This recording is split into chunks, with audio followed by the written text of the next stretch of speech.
aja sangat dia reko engka uni cicak ada bucilik papori salewa dending ada no ada te rituli mi tempat ding ripuriati ia pana esa bicara na reko ada ria suruang na tiwi suruh menjeta na tekeng ada tomatua dan kepada semua yang hadir tapaget tengi becie tapi go bicara malam pue upano panda tan dipaget tengi becie tan dipigo bicara malam pue engka tomato nengka sewa betu na tue seri-seri dapurengi temadum puapi kalau boleh saya ngaseri ripopa palungenge risapia patapie isal lereng alue na kenapan rakwanuai malari tikae rekota kale malebak sompekmu makan retoni gulimmu monana utu angin masulili makasu asu tari mereto pala jeremu marundu marutu sompekmu malebira pesabu di tengah dolangen namu melok soro guncini mapotanang sangadina tak butuh pirupamu riwirina bitarai iko kaloloe aja lalu monro melek mematu-matu na pole marakai na iya makalu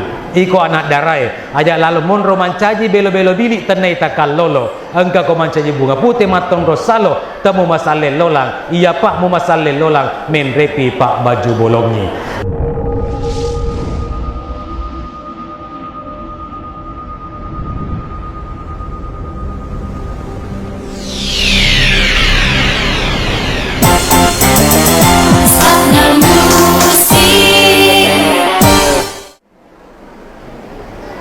Bismillahirrahmanirrahim. Jaga jarak, social distancing. Gara-gara si COVID-19, jangan panik di saat yang genting, karena insya Allah akan ada corona vaksin. Assalamualaikum warahmatullahi wabarakatuh.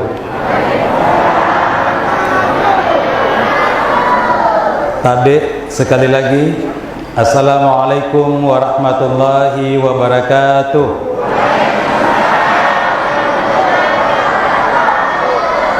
Terima kasih. Kenapa salam saya ulang 2 kali?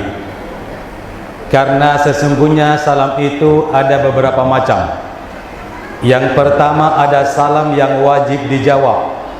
Seperti salam saya tadi, hukumnya sunnah bagi saya.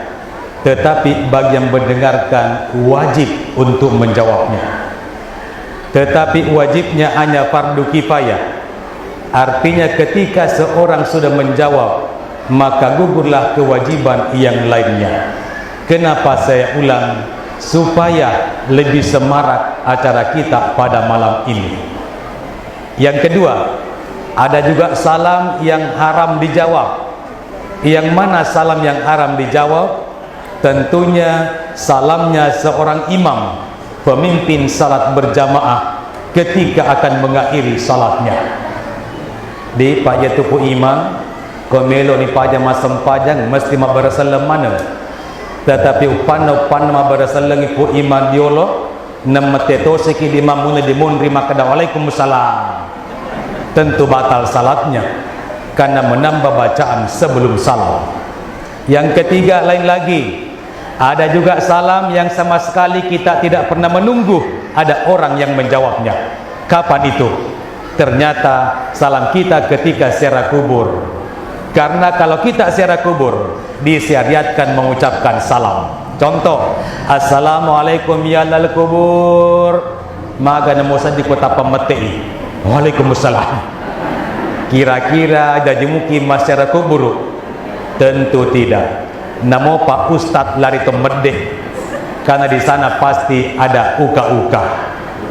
Alhamdulillah, engka karomi mesuri tanah salamatu ku tanah ribone, tutunge korome tanete malampe, liweng buluk matanre, limbang salok maluang. Untuk sapa ini nawa kupurangan rogengnya, aga kong kena tetong riolo ala biratak maneng. Nasabak kuruntuk nana ini nawa kusapai rigo engka tak mamenasa amar ma'ruf nahi mungkar wa tu'minuna billah. Alhamdulillah salah seorang masumpul lolo padang kaki haderek mak depungan matampa baraka manginri pamase mak darari ini nawa mamuare asanya-asana baraka peringatan maulid Nabi Muhammad sallallahu alaihi wasallam malam ini. Natalle malebang masandra masama dega ga masangadi na salewanga toma parentata na tarate pak banuai na si ruju-ruju keng toma si sompul lolo na si paka rio-rio anana ecinampe mandre tello manu na tuju laleng kalolo campengana kariango na tak baka para kusen na anak dara campedak na pananrang. Amin. Yerong kedene na aja nama kami siloto. Jamaah yang berbahagia, yang ada istrinya tidak usah mengaminkan, yang diharapkan mengaminkan adalah gadis dan bujang. Kita doakan semoga namanya sudah tercatat di buku nikah di akhir 2021, baru itu amin. Jamaah yang berbahagia, alhamdulillah selesur masum pulola pada kaki hadir mak depungeng dega kata sangadin nama pada depung bokot tamawari iya wading rido ko malaleng riwanu akhirah mati insyaallah. Nasabah iwelino onrong alepang mi bawang hanya berlaku sementara. Iwelino ku ye beraitasi maluat temak wiring minrale temak gangka sompe ke temak kabelana natako poletosi bomban nalino tolitapo itega dia seng bomban nalino mak bele-bele bomban nalino minum minuman keras bomban nalino anak-anak madoraka ripajajanna bomban nalino makun re madoraka kulakaina bomban nalino lakai kajili-jili ko benena bomban natolino orwane manganting-nganting bomban nalino makun re pakai rok mini mak jangkis pakai yukensi bomban nalino tetapi seleng dena sempajang ya naro indok na bombangi bomba tsunami nalino yaro ponco na ada ya bener naru pada saya bomba nama nalino komelo kisalama enreki lopi asal lengenge ipal lebay somput tanah sabak tepe ipenelureng na sabak amal amadeceng to pakai dua guling akorang riatau hadde seriabio to sompet cak diorio pulau pertama yang akan kita tuju yana itu pulau nakuburue na pasalama ki Allah Ta'ala na jempuki anak bida dari cantik tako poletosi mungkar wa nakir ma bere pakutana marra buka iga pamu iko to matiro bulue iya kalau piasa lengep padri tonangi mesti makadaki Allah rabbi wa Allah Ta'ala puak wama imamuka nani agato akacereta idi topin rangik ya kalau biasa lengep pada rinreki mesti makadaki Al-Quranul Karim imami akorang akacereku yang terdiri daripada 30 juz 114 surah 6666 ayat. Jamaah peringatan yang berbahagia, apa yang dimaksud dengan peringatan yang kita kerjakan malam ini? Karena kemarin Pak Ketua tanggal 7 malam saya di gedung DPR, mohon maaf, di gedung Golkar. Ya, di situ ada ulang tahun Golkar dirangkaikan dengan peringatan Maulid tanggal 7 yang lalu. Ya. Jadi apa itu yang dimaksud dengan peringatan? Peringatan itu adalah merupakan nostalgia di masa lampau, resonansi di masa silam. Engkangenna peringatan Pak Takalupa tahu. Seandainya dia kata kalupa buat apa diadakan peringatan? Seandainya dia kata kalupa tasit di mana mi anak nama kunraye agak hubungannya. Coba nih kita tanya makun raya kome mana bunga biasa manoko-noko matando-tando na ceri lakaina maka dewe bapak cana ia matampu pemeng dena komelok mi mana pemeng liwa pedina tapi alhamdulillah syukur maraja ki di bapak-bapak takong kadiasak atak kalupangeng di pancajengi makun de kupungan Allah Ta'ala bosi-bosi mate lampu nalupe pedina jaji siandrinna. Jamaah yang berbahagia, ia gunana nang kada seperingatan pa angka takalupa. Iya.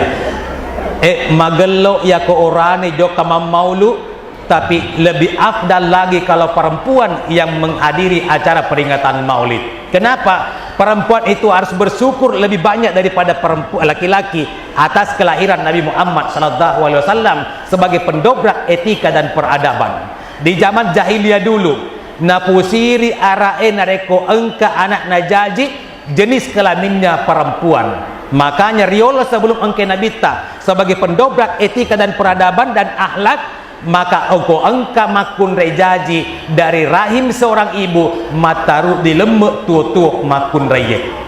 Maka ku alhamdulillah ibu syukur marajaki tak balik keadaannya. Ya diolo makun di lemek tua-tua, ya maka ku uran itu si dalam lemek tua-tua. Jamaah yang berbahagia. Nah sekarang cocok mogah? Cocok ya. Ibu-ibu lebih cepat connect daripada laki-laki. Jamaah dimuliakan oleh Subhanahu wa taala. Nah sekarang setiap ada acara tentu ada tujuan yang akan kita capai. Peringatan Maulid sama halnya tujuannya ketika kita melakukan reformasi di segala bidang. Apa tujuan reformasi? Apa tujuan peringatan Maulid ini? To change condition this day for better tomorrow. Merubah keadaan hari ini yang jelek menuju kepada keadaan hari esok yang lebih bagus. Baidatul yaumi khairun min dajajatil gaddi. Sebutir telur ayam hari ini akan jauh lebih bermakna ketimbang seekor anak ayam besok pagi. Betona ya kong kamatu telomanu nalaki panitia tale tasukuruki. Iya. Namun sidi iya syukuri kalau perlu dia muru telok apa di jujung ya kau masih membuana panitia mita kini tambanga kini pagendeka kedua. Jamaah yang berbahagia. Ya seperti itu. Saya pernah diundang di Cempa acara peringatan Maulid juga. Kebetulan panitianya seorang dokter Pak Ketua. Tiba-tiba begitu selesai acara saya tanya, Dok, kira-kira berapakah idealnya kita mengkonsumsi telur ayam setiap hari? Dokter menjawab, Pak Ustadz cukup satu saja. Maka adakah apa alasannya? Kenapa cukup satu saja Ibu Dokter? Nah kalau acara Maulid saya di Cempa luar biasa. Bukan satu butir yang naik di mobil saya, tapi ratusan telur naik di mobil saya. Kecuali di Karyawan nanti saya tidak tahu. Sebentar saya buktikan. Ya jamaah yang berbahagia. Kalau di Cempa Pak Ketua banyak. Tapi kalau dari Karyango luar biasa. Jamaah yang berbahagia. Tapi saya tanya, Dok, kenapa cuma satu butir Pak Dokter? Maka dari dokter Pak Ustadz tahu kandungan kolesterolnya kuning telur. Kandungan kolesterolnya kuning telur itu 1,086 mg kolesterol. Iya. Sementara tubuh kita Pak Ustadz hanya membutuhkan tidak lebih dari 3 mg kolesterol setiap hari. Jadi komandre kita lo si dina bawang Pak Kuduai lebih kolesterol tak. Jadi malaki matu telo cukup satu saja, selebihnya hari mana Pak Ustaz? Ya jamaah dimuliakan oleh Allah Subhanahu wa taala. Jadi pedangi dokter aku Cempa maka dekat bagaimana mini bo dokter? Nabi kalau ada telo main rekotoku maka dari dokter tak kalanan ke Ustaz Andre Bawan nih. Dari Pindrang saya makan telur sampai bone. Besok subuh saya mau bangkit salat subuh matojo cakokut persis pura di kancing. Jamaah yang berbahagia. Setelah asar saya ke dokter periksa. Dok tolong periksa saya dok. Kenapa nih leher saya tegang? Maka dia najinda kok apa telo Pak Ustad? Pak kuita storymu di mana-mana ada acara Maulid. Ya jamaah yang berbahagia. Jadi begitu darah saya sudah diambil dibawa ke laboratorium. Begitu hasilnya keluar saya kaget dan hampir jantungan karena TGD saya lebih 200. Jamaah yang berbahagia. Maka ini dokter Roy sambil menulis resep, Ustadz jangan mensalimi dirinya. Maka dekat maksudnya dok, maka dia mau paham Ustadz. Ketika nanti saya berikan resep, tebus obatnya, jangan makan pantangannya. Karena kapan makan obat dan makan pantangannya berarti mensalimi dirinya sendiri. Apa yang tidak bisa saya makan Pak Dokter? Pak Ustadz tidak boleh makan telur. Cek dia nak jantung ngasih. Karena masih musim Maulid, jangan berbahagia. Pak Ustadz tidak boleh makan daging. Maka dekat makan dok, saya dilarang makan daging. Padahal saya hobi makan konro. Maka dia dokter, tidak apa-apa makan konro Pak Ustadz, tapi jangan makan dagingnya, cukup tulangnya saja. Insya Allah kolesterolnya aman. Ya, jamaah yang berbahagia. Mabung-mabung atau dokter ya, jamaah yang berbahagia. Nah, sekarang kembali kepada peringatan Maulid Nabi Muhammad SAW. Saya menyampaikan di awal, saya patut nanti bapak ibu rebutan telur. Iya, cukup satu saja kalau sudah dikasih ya. Biarkan saja seperti ini nanti ya.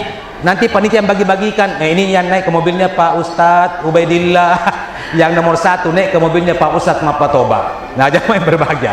Baik yang dimuliakan oleh Subhanahu wa taala. Nah sekarang, kenapa Abdul Muttalib memberikan nama cucunya Muhammad? yang kita peringati kelahirannya malam ini.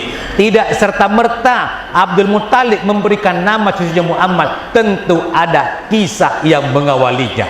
Suatu ketika Abdul Muttalib bersama Sulaiman, Hulailah, Himron berangkat dari Mekah menuju ke negeri Syam. Setiba di negeri Syam, bertemulah dengan seorang pendeta Nasrani.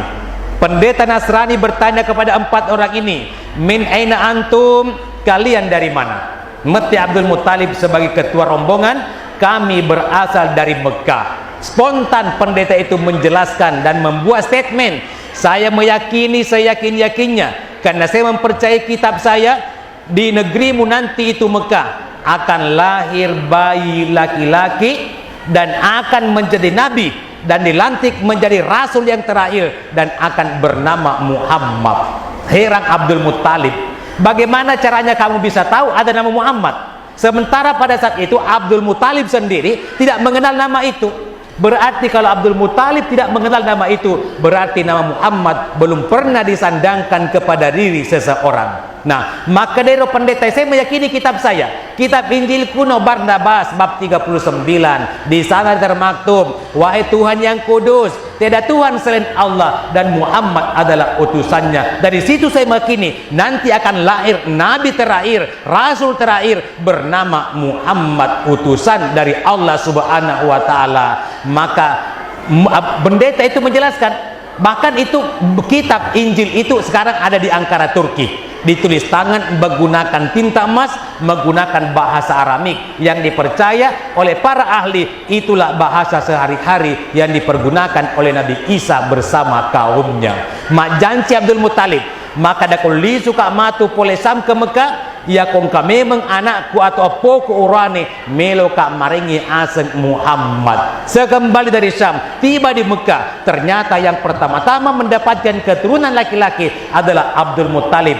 Lahir bayi mungil laki-laki jenis kelaminnya dari rahim seorang perempuan bernama Siti Aminah. Maka spontan bayi laki-laki itu diberikan nama oleh kakeknya Abdul Muttalib bernama Muhammad yang kita peringati kelahirannya malam ini. Lalu bagaimana proses kelahirannya? Dalam kitab Al-Barasanji dijelaskan, "Atirillahumma kabran karimi bi'ampin sasiyyin min salatin wa taslim." Puang barulanya kumburu ke rampe-rampe malabina nabikan mompoe pole di pamasetan niya papas salamata. Allahumma salli wa sallim wa barik alaihi. Puang amasin niya pasalamin nabikan to nasri pamasen niya salamakan. Wa baraza sallallahu alaihi wasallam wa dayadai ala lardi rafi'na sawla sama'il aliyah.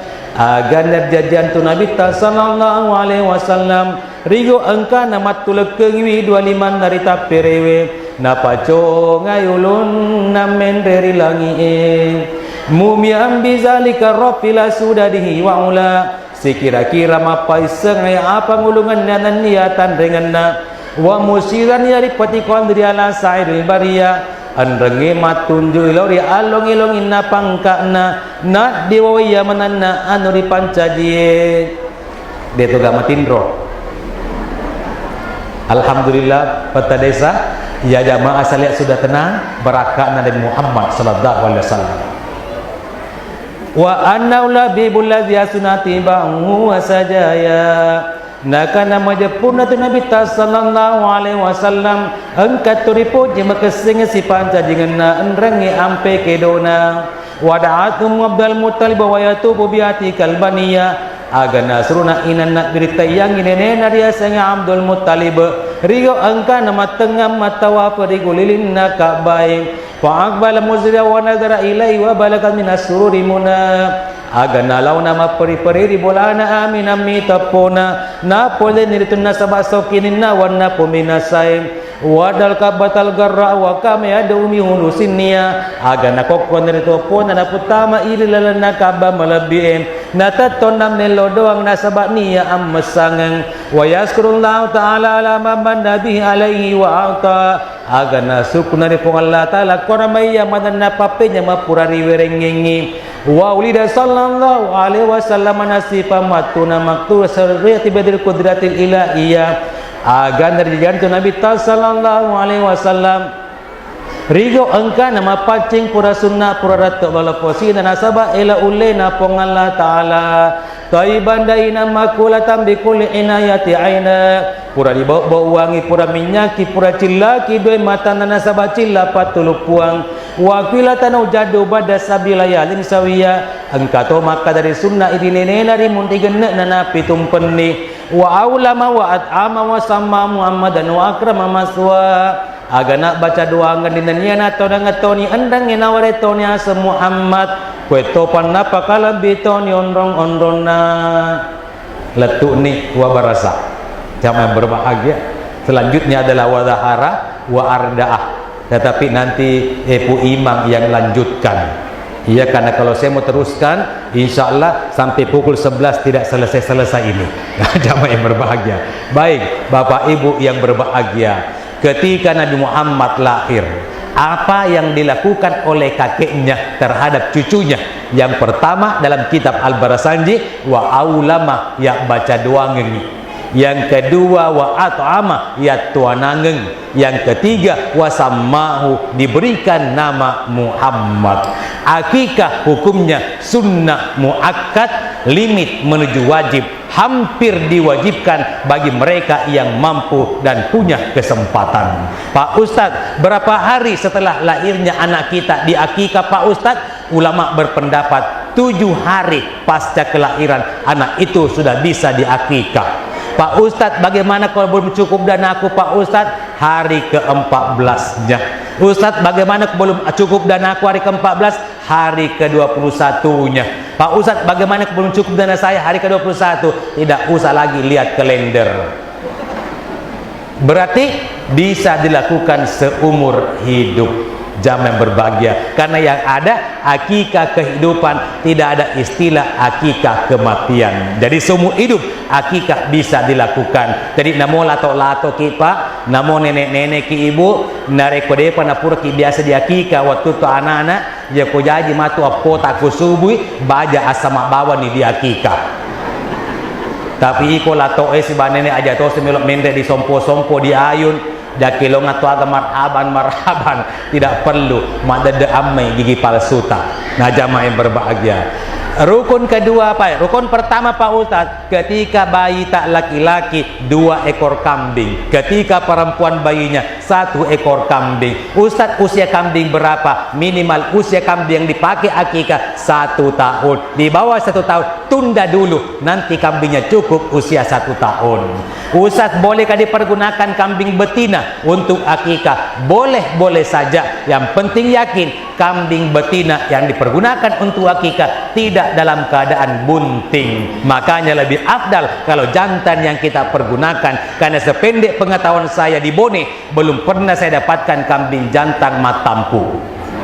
Jangan berbahagia. Makanya tidak tahu kalau di Pindrang, ya yang berbahagia. Makanya lebih afdal kalau kambing jantan yang dipergunakan. Cuma itu alasannya. Yang kedua Pak Ustadz, bolehkah kita pergunakan sapi untuk akikah? Boleh. Ya, Ustadz, kalau laki-laki bayinya sapinya berapa? 1 ekor. Ustadz, kalau perempuan anaknya berapa ekor sapi? Bolehkah 1/2? Tidak boleh. Coba, karena kalau kambing 1 berbanding 1/2, jamaah yang berbahagia, atau 2 berbanding 1. Tapi kalau sapi tetap 1 ekor. Berapa usia sapinya Pak Ustadz? Minimal 2 tahun. Di bawah 2 tahun sapinya tunda dulu, nanti cukup dananya untuk membeli sapi yang usia minimal sama dengan 2 tahun ke atas. Jam yang berbahagia, Ustadz, bolehkah dipergunakan sapi betina untuk akikah? Boleh saja, sama dengan alasannya kambing. Yang penting yakin sapinya tidak dalam keadaan bunting. Maka lebih afdal kalau sapi jantan yang dipergunakan. Nah jam yang berbahagia, persoalan selanjutnya di Bone, kurang tahu kalau di Pindrang, ya. Tapi siapa tahu ada siswa saya di sini, saya pernah mengajar di SPP Salok Cempah, Jalan Cempah.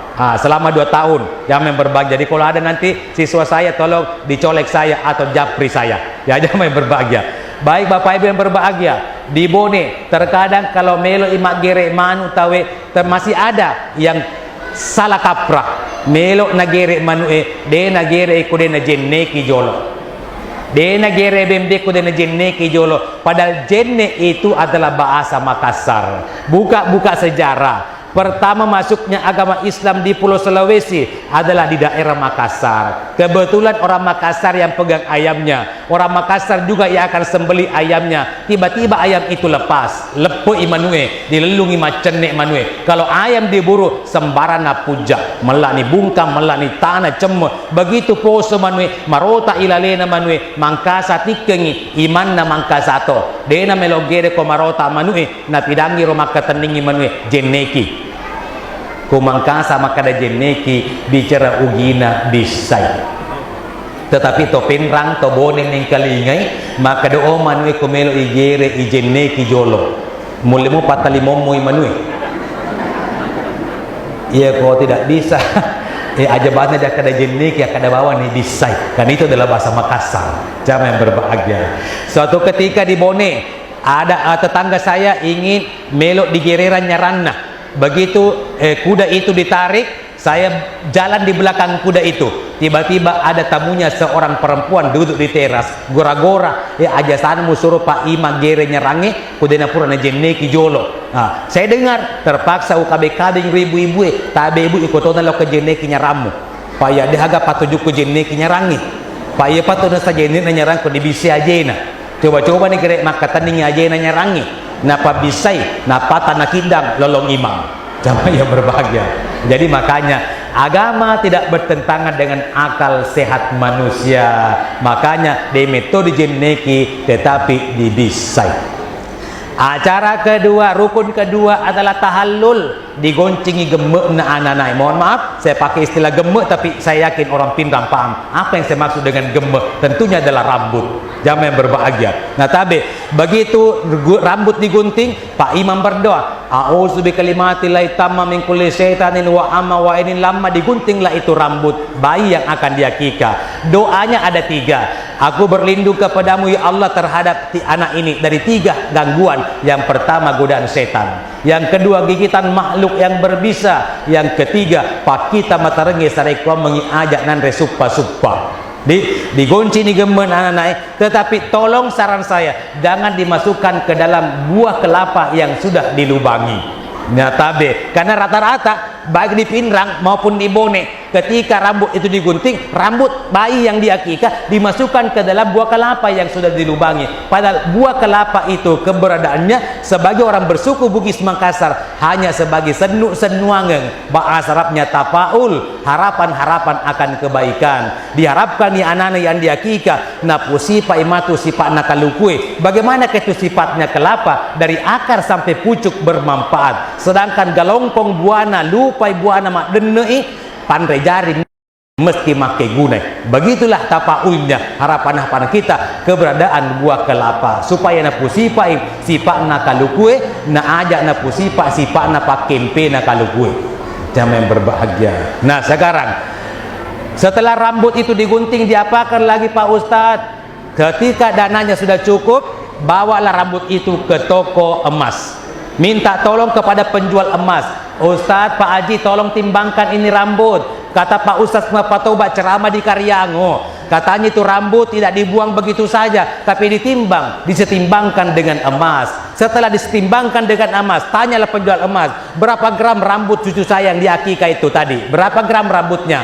Kalau penjual emas sudah menimbang dan mereka menyatakan beratnya rambut cuma 1 gram, tanyalah penjual emas, kira-kira berapakah harga emas 1 gram per hari ini? Penjual emasnya menjawab, harga emas per gram hari ini 1 juta rupiah. Contoh, begitu kembali ke rumah, cari dompetnya, minta itu istri kita cari uang di sela-sela pakaian di lemari, ambil uang 1 juta yang setimbang dengan seharga rambut seberat 1 gram emas itu. Setelah dapat uang 1 juta, bawa ke fakir miskin, bawa ke panti asuhan. Itu yang dimaksud dengan akikah.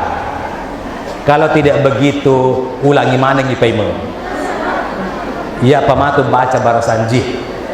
Jangan dimuliakan oleh Allah Subhanahu wa taala. Saya ingat ketika pernikahan putrinya masih Pak Andi Aslam Bupati, waktunya menikah juga anaknya Pak Bupati sekarang masih ketua DPR. Ya, sebenarnya saya kepingin sekali bertemu dengan Pak Bupati. Pak Ketua minta tolong titipkan salam saya. Ya, sama nasat di mapasau di udani si kue lampe itana. Nah, jamaah dimuliakan oleh Subhanahu wa taala. Nah, sekarang kembali kepada tema Bapak Ibu yang berbahagia. Ini dengan hikmah Maulid kita meningkatkan ukhuwah Islamiyah. Tabe, ketika kita ke Madinah, di dekat percetakan Al-Quran, di sana ada programnya Rasul supaya kita ini selamat dunia dan akhirat. Konsepnya singkat, padat, jelas. Afsus salam, sebarkan salam. Jamaah yang berbahagia, salam itu adalah keselamatan. Ya, al-muslim, yang dimaksud dengan muslim adalah orang man salima muslim bilisanihi wa yadihi. Yang dimaksud dengan orang Islam adalah orang yang menyelamatkan orang lain dengan lisannya dan dengan tangannya. Jadi kung katau selenaseng alena, tetapi makosra ada-ada. Ya, kemudian ringan tangan memukul orang, maka itu dipertanyakan keislamannya. Karena kata Rasul, al-muslim man salimal muslim bilisanihi wa yadihi. Yang dimaksud dengan muslim adalah orang yang menyelamatkan saudaranya dengan lidah dan perbuatan tangannya. Nah,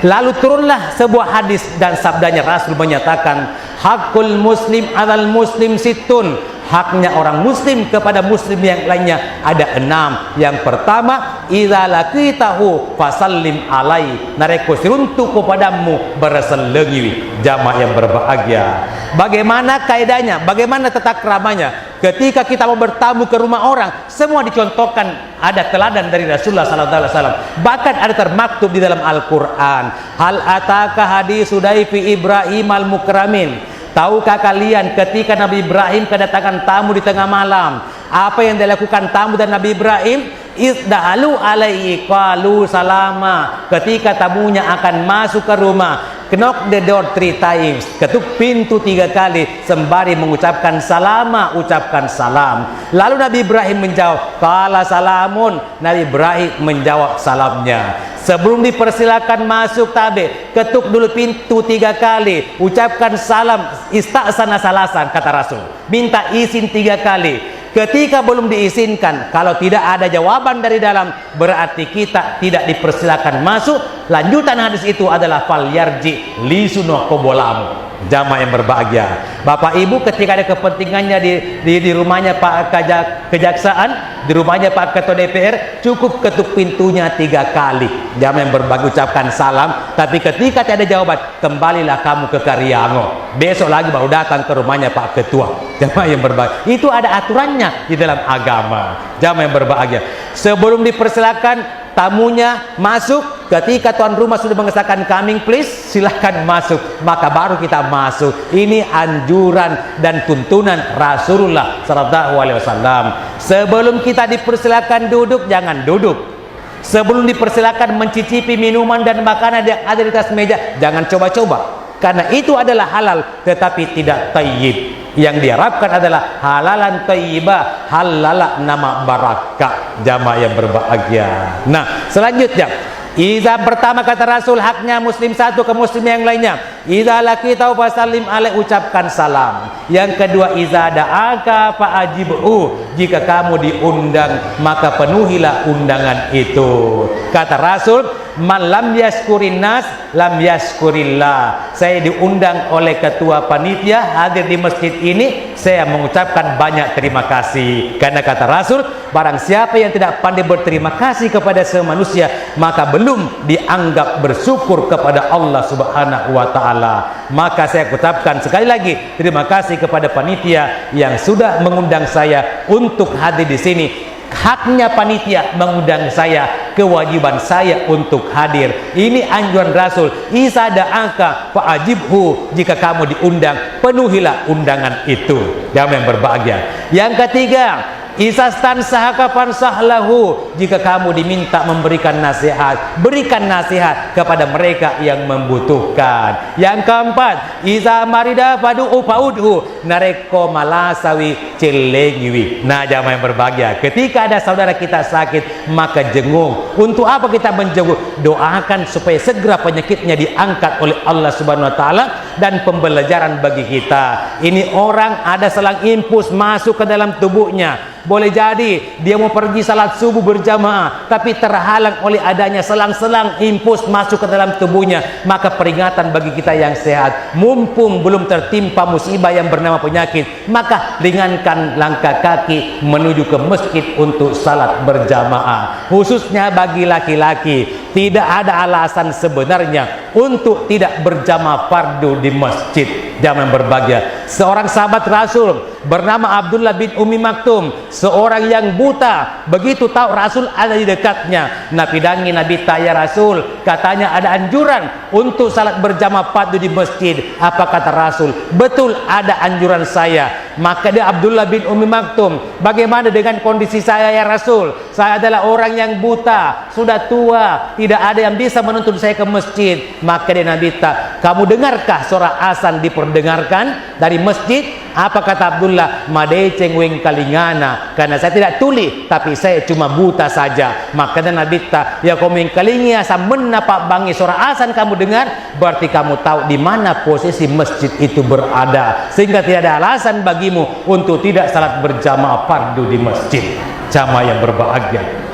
Nah, kemudian selanjutnya, iza marida nareko malasa wicelengiwi. Tetapi saya pernah membaca sebuah majalah, ada artis dari Eropa membuat statement sama aku sedih kere-kere nataro. Agak pokok statementnya, penyakit katanya tidak profesional bagi mereka yang tidak beriman kepada Allah Subhanahu wa taala. Tapi kita yang beriman kepada Allah, jadikan penyakit itu sebagai sarana untuk menghapus dosa. Nah, apa dasarnya? Ketika seseorang menderita penyakit, ada 4 malaikat diutus oleh Allah Subhanahu wa taala. Malaikat pertama sampai 4 masing-masing tupoksinya berbeda-beda. Malaikat pertama, silakan datang ke fulan. Sekarang saran diopname di rumah sakit, saya uji dengan penyakit. Apa tugas malaikat yang pertama? Datang ke fulan, angkat nur aurah cahaya yang ada pada wajahnya. Makanya kau malasaki, muka kita pucat pasi, mawia itap patah. Kenapa? Karena sudah diangkat aurah cahaya kita oleh malaikat atas perintah Allah, karena kita diuji dengan penyakit. Malaikat yang kedua lain lagi tugasnya. Apa tugasnya? Maka dia pun Allah Ta'ala, silakan datang ke fulan. Sekarang saya uji dengan penyakit, angkat kelezatan makanan yang ada pada mulutnya. Makanya ketika kita menderita penyakit, makanan kesukaan kita, sahabat kita datang menjenguk, membawa contoh kesukaan kita. Jamaah yang berbahagia, begitu pasien disuruh mencicipi, apa kata pasien? Samana saat didegaga penjena. Ya, pasti begitu rata-rata. Hambar, begitu ditambahkan lagi setengah sendok garam, maka dia pegagau rasakan. Ya, ditambahkan lagi 1/2 sendok lagi, maka dia pesan digagau rasakan. Kira-kira patung kana, jengkel penjaga pasiennya. Nah, tambahkan sisa 1 bungkus itu garam halus. Jamaah yang berbahagia, apa yang terjadi? Begitu pasien mencicipi, samana saat dia pegagau pencena. Oh, sisanya patung kana manre, selalu salah matanan atau pencen. Kenapa? Karena orang sehat tidak diangkat kelezatan makanan pada mulutnya. Jamaah yang berbahagia. Tapi pasien tadi diuji dengan penyakit, justru Allah menyuruh malaikat mengangkat kelezatan makanan pada mulutnya. Lalu yang ketiga, malaikat yang ketiga tugasnya apa? Angkat seluruh tenaga yang dia miliki. Makanya kalau kita sakit, diberikan izin istirahat oleh dokter selama 3 hari 3 malam untuk tidak beraktivitas, karena kita letih, lemah, lunglai dan lesu. Jamaah yang berbahagia. Tetapi malaikat yang keempat, inilah keuntungan orang yang beriman kepada Allah. Yakini bahwa yang memberikan penyakit adalah Allah, yang mempunyai hak prerogatif mengangkat penyakit itu tidak ada lain kecuali Allah Subhanahu wa taala. Diutuslah malaikat yang keempat, datang ke fulan, angkat seluruh dosa yang pernah dia perbuat semasa dia sehat. Begitu pasien ini berikhtiar menghubungi dokter spesialis yang berkaitan dengan penyakitnya, begitu menelan pil obat, dan pada saat itu Allah juga berkenan mengangkat penyakitnya, maka dokter menyatakan Anda sudah sembuh, silakan tinggalkan rumah sakit ini. Maka keempat malaikat ini tadi dipanggil lagi oleh Allah Subhanahu wa taala, wahai malaikat yang mencabut aura pada wajahnya, kembalikan seperti sedia kala. Maka kita kembali berseri-seri, bercahaya, lebih terang cahaya wajah kita sebelum menderita penyakit. Kenapa? Karena selama di opname tidak pernah terkena sinar matahari langsung, berarti bebas dari sinar ultraviolet yang bisa membakar sel-sel kulit pada wajah kita.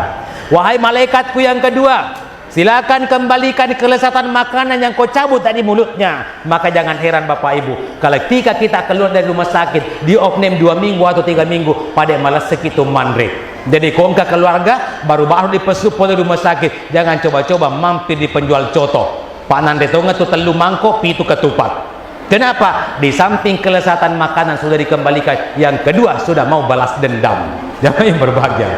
Yang ketiga, malaikat yang ketiga yang mengangkat tenaga dari tubuhnya, kembalikan seperti sedia kala. Ketika kita sudah sembuh, berarti kita pulih kembali tenaga kita, bisa beraktivitas seperti sedia kala. Tetapi malaikat yang keempat yang mengangkat dosa tadi, sebelum diperintah langsung bertanya kepada Allah, ya Allah, malaikat pertama, kedua, ketiga, napalisungan maningi paimang seperti sedia kala, sementara saya tadi tugasku mengangkat dosanya. Apakah dosanya juga saya harus kembalikan kepada pasien? Kata Allah, jangan kembalikan lagi ke pasiennya. Maka dia malaikat, igana pale wareng, igana melok malai, saya juga itu tidak mau mengambil dosanya pasien ini. Maka dia pun Allah Ta'ala arek bawa di patungkana.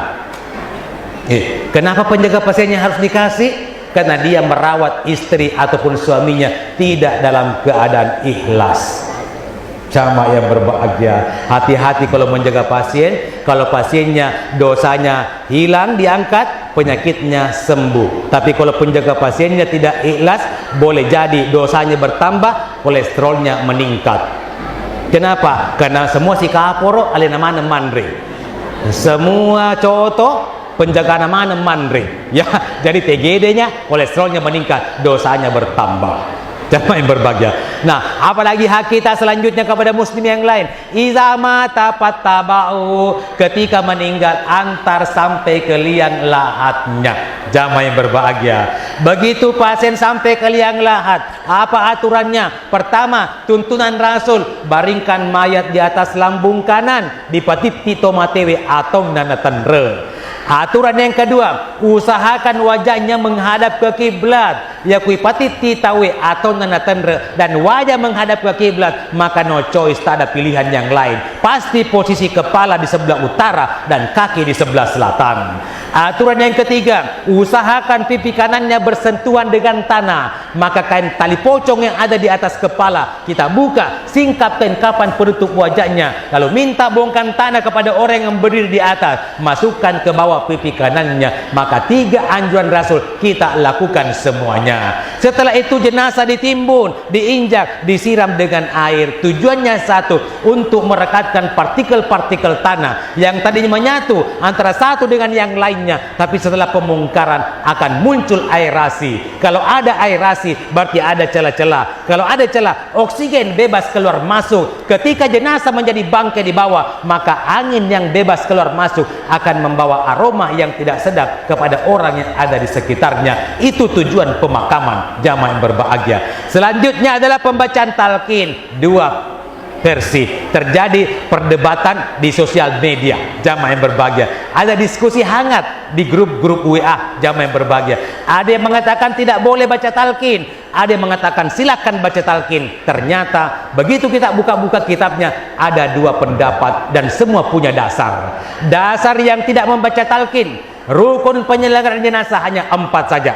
Yang penting dimandikan, yang penting dikafani, yang penting disempejangi, yang penting dimakamkan, selesai perkara. Betul, itu dasarnya yang tidak baca talqin. Bagaimana dengan yang membaca talqin? Ingat, talqin itu ada 2, talqin sebelum meninggal dan talqin setelah meninggal. Lakinu mautakum bi kalimatin la ilaha illallah, talqinkan orang matimu dengan kalimat la ilaha illallah. Itu dasar mereka yang membaca talqin. Maka kedua-duanya punya dasar, maka janganlah kita saling menyalahkan antara satu dengan yang lainnya. Kenapa? Karena kata Rasul, ya komate kamatu, 72 golongan Islam. Jamaah yang berbahagia. Ada di ahli mengatakan 73. Nah sekarang baru berapa golongan? Ya, semua mengklaim dirinya paling benar. Ya cocok Pak Ustadz, Pak Dew baca Barasanji.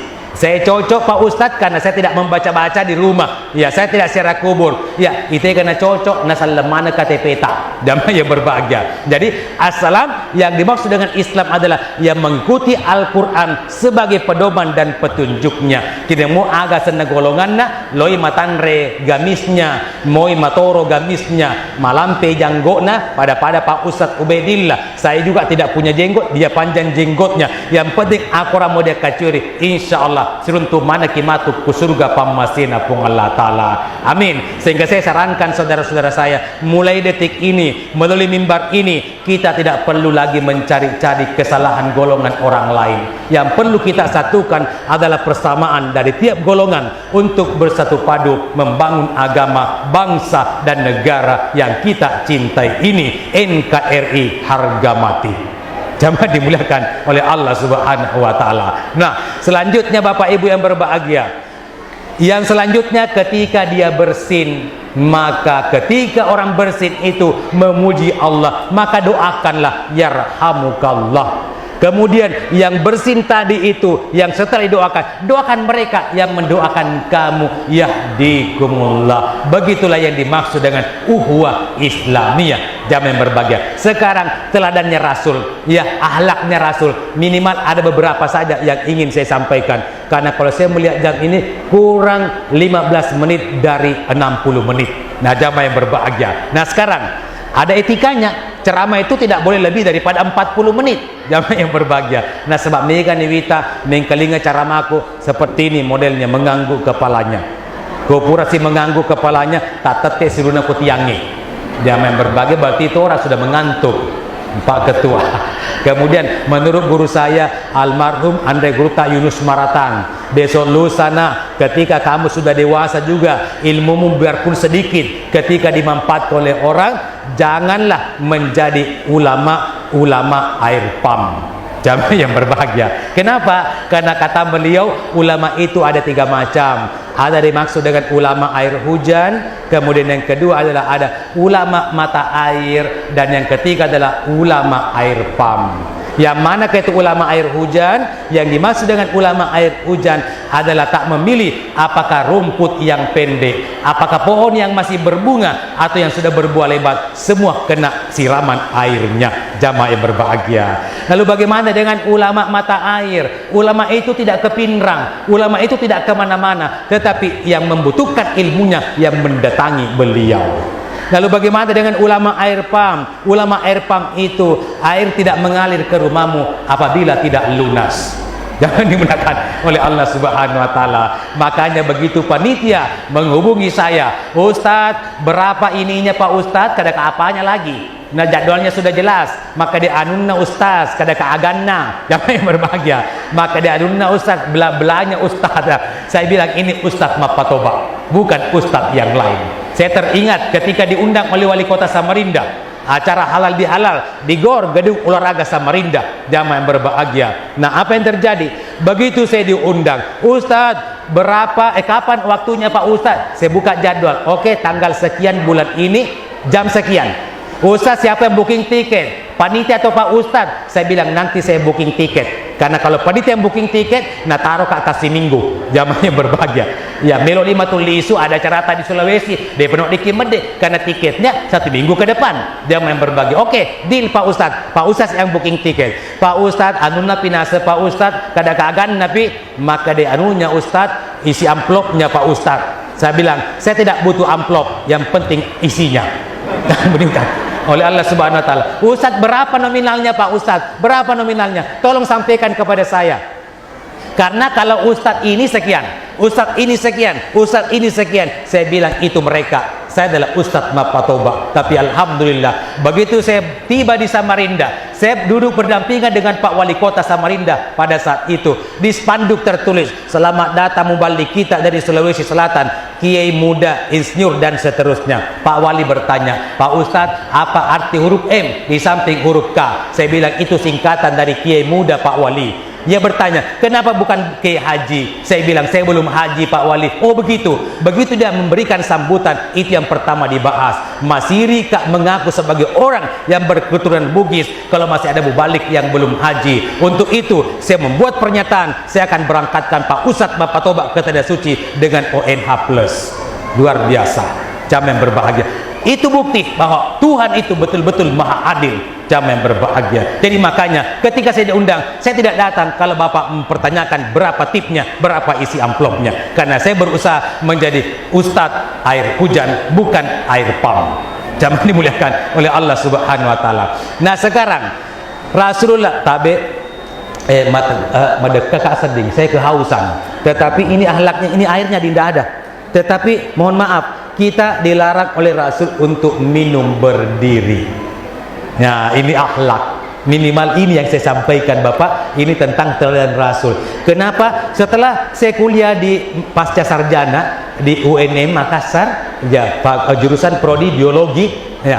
Apa yang terjadi? Ketika di dalam tubuh kita itu ada ginjal. Di dalam ginjal itu sebagai organ ekskresi, alat pengeluaran sisa hasil metabolisme dalam tubuh. Nah, ginjal kita itu ada beberapa bagian di dalam, rumit. Di dalamnya ada springer yang berfungsi sebagai saringan. Nah, ketika kita berdiri, saringan itu terbuka. Makanya ketika Rasul itu memberikan contoh kepada kita, tidak pernah minum berdiri, selalu dalam keadaan duduk. Kenapa Rasul? Dia tahu padahal dia bukan kedokteran, bukan tabib, bukan ahli kesehatan. Karena apa yang dikerjakan, apa yang disampaikan Rasul, illa wahyu yuha, kecuali wahyu yang diwahyukan dari Allah kepadanya. Maka Rasul tidak pernah melakukan minum berdiri. Nah, teknologi sekarang berkembang. Oh, ternyata di dalam ginjal kita ada saringan namanya springer. Ketika kita berdiri, terbuka melebar itu springer sehingga tidak bisa berfungsi. Sehingga ketika kita minum berdiri, maka apapun yang masuk ke ginjal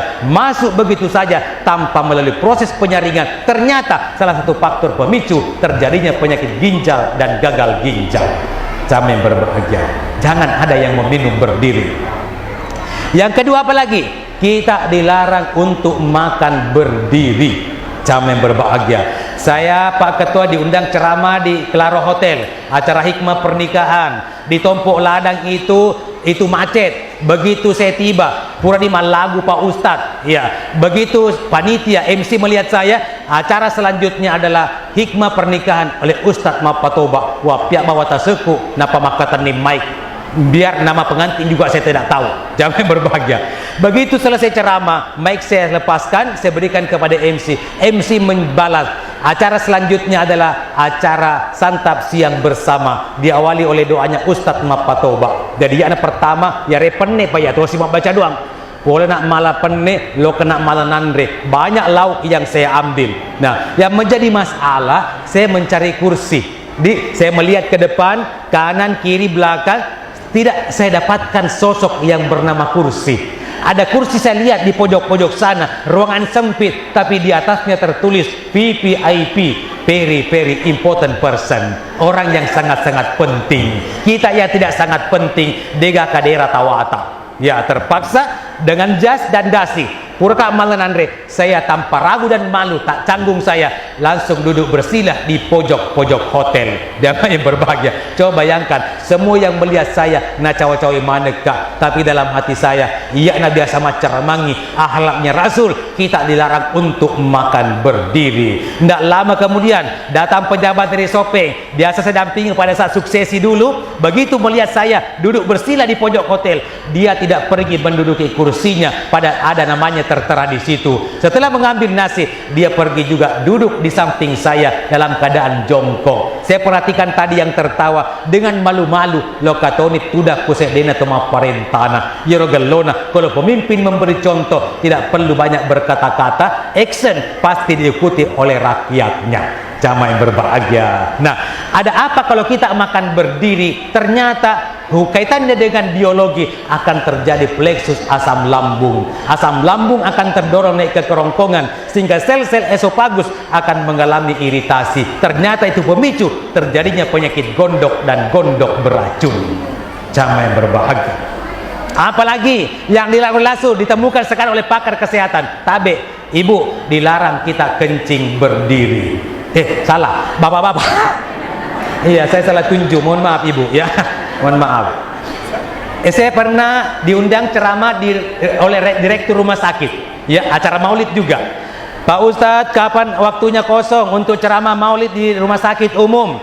Begitu saya buka jadwal, hubungi pun organisasi. Oke, tanggal sekian kosong Pak Ustadz setelah duhur. Oke, deal. Begitu selesai acara maulid, saya bertanya kepada dokter, Dok, tolong berikan saya data otentik perbandingan antara laki-laki dengan perempuan yang diopname di rumah sakit gara-gara kencing batu. Apa jawabnya dokter? Selama saya bertugas di rumah sakit Pak Ustadz, belum pernah saya menemukan seorang pasien pun jenis kelaminnya perempuan diopname di rumah sakit gara-gara kencing batu. Semua laki-laki. Begitu saya pulang ceramah dari Mamuju, lewat Polman, Pindra, masuk Sidrap, Sengkang, masuk sebagian Sopeng, baru masuk ke Bone. Rata-rata yang saya dapatkan lepateme tetong kurita tanai urane mana mi bawang. Tidak pernah saya menemukan perempuan sehingga kencing berdiri di pinggir jalan. Saya berbahagia. Oh, di situ saya mendapatkan jawabannya. Nah, tabe ternyata ketika laki-laki suka kencing berdiri bapak, tabe ini mic anggaplah alat reproduksi pria. Tapi dia itu gak mau pakutongan ngebecu nih budi, ini sekedar contoh. Nah, jangan yang berbahagia. Nah, ini Pak Haji, gak ada kecil begini. Ini sekedar contoh. Nah, ketika laki-laki suka kencing berdiri, maka apa yang terjadi? Air seni tidak akan terkuras habis dari kandung kemih. Dan air seni kita pasti ada menempel di uretra. Yang menempel di uretra itu akan mengkristal. Kosewani kita metatong, yang menempel di uretra akan mengkristal. Lama kelamaan membatu dan lahirlah penyakit kencing batu. Jangan berbahagia. Lalu apa konsekuensinya? Kalau laki-laki suka kencing berdiri, magampang kena penyakit impotensi, lemah syahwat alias low bed. Nah, jangan berbahagia. Jadi tabe ibu, pemita matu berita temetat tong ko boleh ape pura bawan. Tudak kok, melo ko malamma, koi ko lobe tendemi ko malasa, namui di man rasa to. Jangan dimuliakan oleh Subhanahu wa taala. Nah, tabe Pak Ketua DPR, Pak Jaksa, saya ketika menjelang pemilihan gubernur yang lalu, ada 3 calon gubernur. Terkadang saya bertemu dalam satu event, tetapi saya tidak mendampingi beliau. Cuma kebetulan dipertemukan oleh Allah dalam satu event. Saya bilang kepada siapapun nanti yang menjadi gubernur, yang terpilih menjadi gubernur, jangan sombong dan jangan angkuh, harus merendahkan diri. Buka-buka sejarah, ada gubernur yang sangat merendahkan diri pada zaman dahulu, namanya Salman Al-Farisi. Salman Al-Farisi setelah salat subuh dia pergi jalan-jalan pagi, tidak menggunakan pakaian dinasnya, jadi tidak dikenal oleh rakyatnya kalau dia seorang gubernur. Tiba-tiba ada seorang perempuan yang pulang dari pasar, banyak sekali belanjaannya, penuh keranjangnya, sampai-sampai tidak bisa mengangkat keranjangnya sendiri karena saking banyaknya belanjaannya. Begitu dia mau mengangkat keranjang yang berat, tiba-tiba melihat sosok laki-laki perkasa, tegap dan tinggi badannya. Deni segi makada gubernur, nagora-gora gubernure, nah suruh mak bicara keranjang. Pak, wicanga karena sekaranjang ku ini tama bola aku. Gubernur nah suruh mak bicara keranjang. Ini punya karyango, engkau mau berani suruh Pak Desa mak bicara keranjang. Jangan yang berbahagia. Tidak ada, karena kita tahu dia adalah kepala desa, dia adalah pemimpin kita. Ini dia tidak tahu, tanpa pengawal, tanpa menggunakan pakaian dinas. Salman Al-Farisi. Nah, Salman Al-Farisi melihat rakyatnya, wanita tua betul-betul butuh bantuan, rendah hati, low profile, mengangkat keranjangnya rakyatnya, masuk ke dalam rumahnya, bahkan sampai ke dapurnya. Melok made gubernure, depan isa makada gubernur, napidasi gubernure makada pak, aja sana mulisu, tajang jolok walaku gajimu, naresi gaji gubernure, di becu sinarengi gubernure. Maka de gubernure aja na kuala ibu pura niku terima. Sekarang saya kembalikan lagi kepadamu. Saya potong nanti ada kebutuhanmu tak pakai mak balanca. Dene meta engkan acara peringatan, tapi rumah kun raya mengomel terus karena lambat dimulai acara, karena gubernur yang ditunggu mengomel. Iga itu kasih mapat tajeng den repato engka depa di pamulai acara, maka di panitia gubernur ditajeng nekelade agendanya. Begitu sementara mengomel, gubernur yang kita tunggu sudah turun dari punggung unta. Maka dia panitia ibu tatoni melok di pamuli acara, tatoni jempu gubernure engka ni melok ditajenge. Begitu berdiri nagalu sumatana na patuju pak kita kepada orang yang turun di unta na protes panitia. Maka dia iga muasangin rosaliweng yang rumasa gubernur bukan gubernur pak bicakaran je kuna sab diasa yero manasa utan rena setapana ya wegan na pak bicakaran je kotanya gubernur. maka dia panitia ibu dia minta penjemput dia lo angka ni hormat angka ni rokok melok na muliakan ya gubernur ta ya taruh halipata Salman Al-Fadi si asenna mapaham akun raya secara etika akhlak matanro maka da gelopo tu boleh ampe na gubernur nululena wicanga ka karanjeku matanro wallahi demi Allah mulai hari ini dena ku melok suruh pada kurupa tau nareko ule mutiwi jamaah yang berbahagia boleh kak mamau si bapak bupati ko si baka pak bupati lo ka mamau pertandingan juga seperti ini jamaah yang berbahagia semakin besar embernya semakin tinggi nilainya kemungkinan mendapatkan juara 1 hadiah selesai acara pembagian oleh-oleh Pak Bupati malai besar tawanya di Pak Camat ya juga ember besar bagiannya Pak Kaua malah foto tawana iya biasa macerama ember lo foto tawaku tapi sematu ku karyango malah pomoga matu tawaku ya kena de ya untuk membuktikan sebentar kita buktikan bersama nah jemaah yang berbahagia begitu kita mau pulang Pak Bupati Nabi Cika Pak Ustadz masih risiri kak seding nah sedangkan gubernur mak bica karanjeng nah ya bupati maka melomatoka wicangi dan senang-sengi romaleku tapi ajudan lebih cepat mengangkat naik di mobil saya Pak Ustadz maka tidak apa-apa Pak Bupati yang penting tentu disuruh